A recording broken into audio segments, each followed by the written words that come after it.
Fatiha.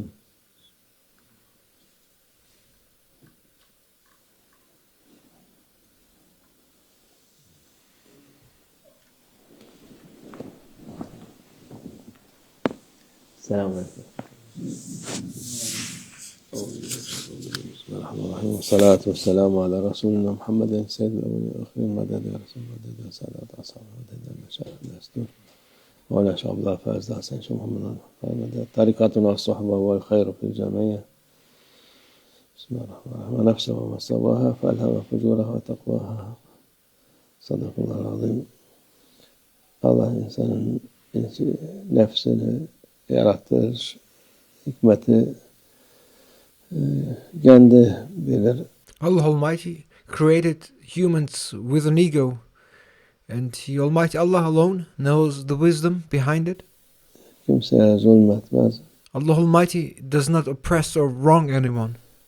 Diyor bu her insanın nefsi var, içindeki şey var.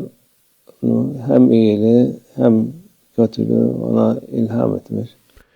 It is said that every human being has an ego, an inner self, and Allah Almighty has inspired it with both good and evil. O nefsini kontrol eden nefsini temizlemiş olur diyor Allah Azze ve Celle. Allah Almighty says that whoever controls their ego purifies their ego. Onu şey yapmayan nefsine uyup o da kaybeder. The one who fails to do so and yields to their ego is the one who loses. Nefsine uyan kaybeder. Whoever submits and obeys to their ego will perish. Allah Azze ve Celle'nin hikmetine, yaratılışına akıl ermez. The wisdom and the will of Allah Almighty are beyond human comprehension. Kimseye zulmetmez. Allah Almighty does not oppress or wrong anyone. İrade var. İrade sahibi herkes. İnsan Allah Azze ve Celle o iradeyi vermiş. Free will exists, and everyone possesses free will. Allah Almighty has granted humanity that free will. İki tarafa da gidebilir. And the person can choose to go either way. Hem nefsini kontrol eden kurtulur. The one who controls the ego achieves salvation. Nefsinin peşinde giden kurtulmaz. Whereas the one who chases after their ego will not be saved. Onun sonu iyi olmaz. Their end will not be a good one. Onun için bazıları işte bizim kaderimiz her şeyi yapar. Ondan sonra bu kader böyleydi, böyle oldu. Some people do whatever they want and then claim it was our destiny. This was fated to happen. O sen kaderini mi okuyorsun? Can you read your own destiny? Sen ne olacağını mı yapıyorsun? Do you somehow know what is going to happen? Yok. Kendi kafana göre kendini kurtar. No, you're just trying to justify yourself using your own logic. İnsanoğlu Allah Azze ve Celle istedikten sonra nefsini terbiye eder. Doğru yolda olur. Allah'ın sevdiği kişi olur.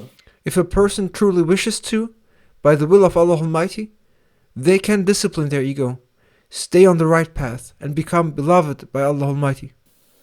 Yok, nefsini peşinden gidip şeytan peşinden giden insan da onun kölesi olmuş olur.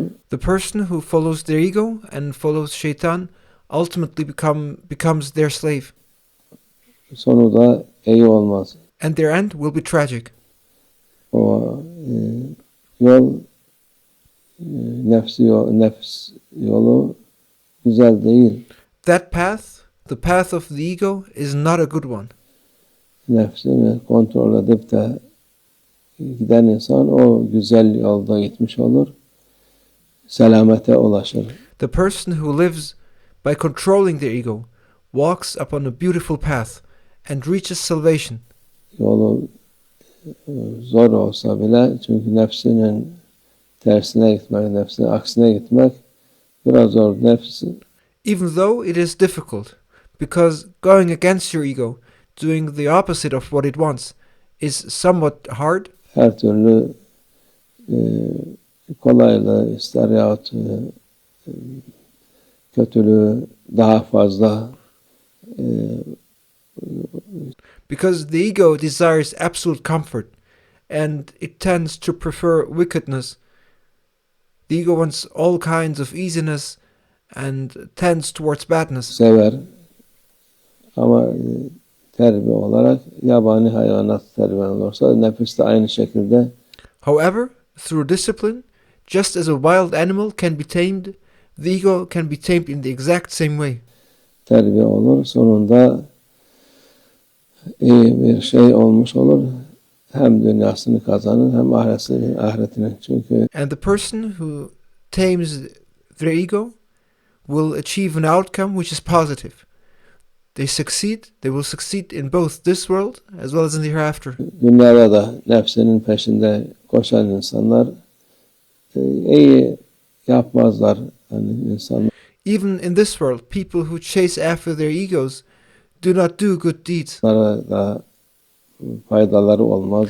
Those who chase after their egos are of no benefit to others. İnsanlar da onlara muhabbet etmez. Onların kötülüklerini görürler. People do not feel affection for those people who run after their egos and who only pursue their egoistic desires. And they only see their bad traits, and people will only experience badness through them.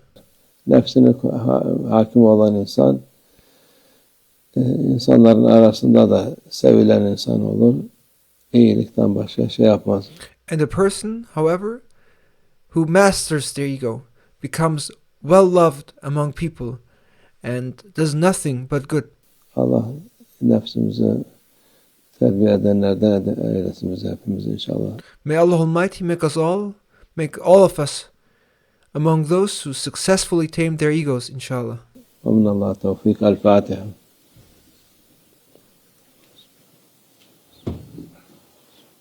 No.